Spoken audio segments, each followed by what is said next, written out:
വിദേശ കുടിയേറ്റത്തിന് യുവാക്കൾ നെട്ടോട്ടമോടുന്ന കാലത്ത് വിദേശ കമ്പനികൾക്കായി വീട്ടിലിരുന്ന് ജോലി ചെയ്ത് ലക്ഷങ്ങൾ സമ്പാദിക്കുകയാണ് ഒരു ഇടുക്കിക്കാരൻ. കട്ടപ്പന, അമ്പലക്കവല, OJ നഗർ, കല്ലുങ്കൽ കിഴക്കേതിൽ വീട്ടിൽ സാൽവിൻ മാത്യുവാണ് കക്ഷി. 20-ലധികം വിദേശ രാജ്യങ്ങളിലെ കമ്പനികളുടെ ബ്രാൻഡ് ഐഡന്റിറ്റി ഡെവലപ്പറായി മാസം 3 മുതൽ 13 ലക്ഷം രൂപ വരെ വരുമാനമുണ്ടാക്കുകയാണ് സാൽവിൻ. ബ്രാൻഡ് ഐഡന്റിറ്റി ഡെവലപ്മെന്റ് എന്നുള്ളത് ഇന്ത്യയിലും വിദേശത്തും ഉള്ള കമ്പനികൾക്ക് വേണ്ടിയിട്ട് അവരുടെ കമ്പനികളെ ബ്രാൻഡ് ചെയ്യുകയും അവരുടെ പ്രൊഡക്റ്റ് ഡിസൈനുകൾ, അവരുടെ പാക്കേജ് ഡിസൈൻസ്, അങ്ങനെയുള്ള കാര്യങ്ങൾക്ക് വേണ്ടിയിട്ട് വിഷ്വലി പബ്ലിക്കിൽ കാണുന്ന ഡിസൈൻസ് ക്രിയേറ്റ് ചെയ്യുകയാണ് ബ്രാൻഡ് ഐഡന്റിറ്റി ഡെവലപ്പറുടെ ജോലി.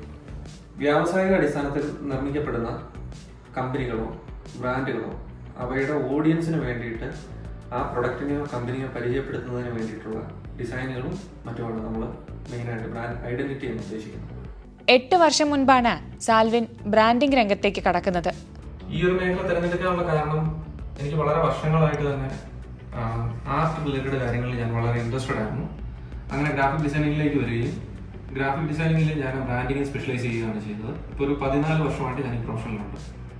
ഗ്രാഫിക് ഡിസൈനറായി സ്വകാര്യ കമ്പനിയിൽ ജോലി നോക്കിയിരുന്ന സാൽവിൻ സ്വതന്ത്രമായി ജോലി ചെയ്യണമെന്ന ആഗ്രഹത്തിന് പുറത്താണ് അവസരങ്ങൾ തേടിയിറങ്ങിയത്. പ്രധാനമായിട്ടും US, UK, അർജന്റീന, കാനഡ, പിന്നെ UAE-യിലുള്ള പല ബ്രാൻഡുകൾക്ക് വേണ്ടിയിട്ട് വർക്ക് ചെയ്തിട്ടുണ്ട്. അന്താരാഷ്ട്ര തലത്തിലുള്ള ലോഗോ, ബോർഡ്, കവർ ഡിസൈൻ മത്സരങ്ങളിൽ പങ്കെടുത്തതാണ് സാൽവിന്റെ ജീവിതത്തിൽ വഴിത്തിരിവാകുന്നത്. മത്സരങ്ങളിൽ തുടർച്ചയായി വിജയങ്ങൾ നേടിയതോടെ വമ്പൻ കമ്പനികൾ സാൽവിനെ തേടിയെത്തി.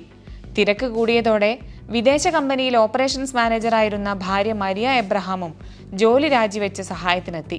ഓരോ ആളുകളുടെയും ഡിസൈനിങ്ങിന്റെ ക്വാളിറ്റി അനുസരിച്ചിട്ടായിരിക്കും എപ്പോഴും അത് വ്യത്യാസപ്പെട്ടിരിക്കുക. അതിൽ എൻ്റെ കാര്യത്തിൽ എനിക്ക് 3 ലക്ഷം രൂപ മുതൽ 12 ലക്ഷം രൂപ വരെ ഞാൻ ഒരു ബ്രാൻഡ് ഐഡന്റിറ്റി ഡെവലപ്പർ എന്ന നിലയ്ക്ക് ഏൺ ചെയ്തിട്ടുണ്ട്. ആദ്യ കാലഘട്ടങ്ങളിൽ ഇടുക്കി പോലൊരു സ്ഥലത്ത് ഒരു ബ്രാൻഡ് ഐഡന്റിറ്റി ഡെവലപ്പർ എന്ന നിലയ്ക്ക് ചോദിക്കുക വളരെ ബുദ്ധിമുട്ടായിരുന്നു. പിന്നീട് തല എന്ന് പറയുന്ന ഒരു ഹെയർ സലൂൺ ഞാൻ ബ്രാൻഡ് ചെയ്യുകയും അതിൽ തലയിൽ കയറി മുടിവെട്ടാം എന്ന് പറയുന്ന ഒരു ക്യാപ്ഷനോടുകൂടി വളരെയധികം ശ്രദ്ധ ആകർഷിക്കുകയും ചെയ്തൊരു ബ്രാൻഡായിരുന്നു തല. അപ്പോൾ അതിലൂടെ വളരെയധികം ആളുകളിലേക്ക് എൻ്റെ വർക്കുകൾ എത്തിക്കാൻ എനിക്ക് സാധിച്ചിട്ടുണ്ട്. അങ്ങനെയാണ് പബ്ലിക്കിൻ്റെ ഇടയിൽ എനിക്ക് അത്തരത്തിലൊരു സ്വീകാര്യത കിട്ടുന്നത്. ചെറിയ കാലത്തിനുള്ളിൽ തന്നെ സ്വന്തമായി വീടെന്ന സ്വപ്നം കൂടിയാണ് സാൽവിൻ ഇതിനിടെ യാഥാർത്ഥ്യമാക്കിയത്.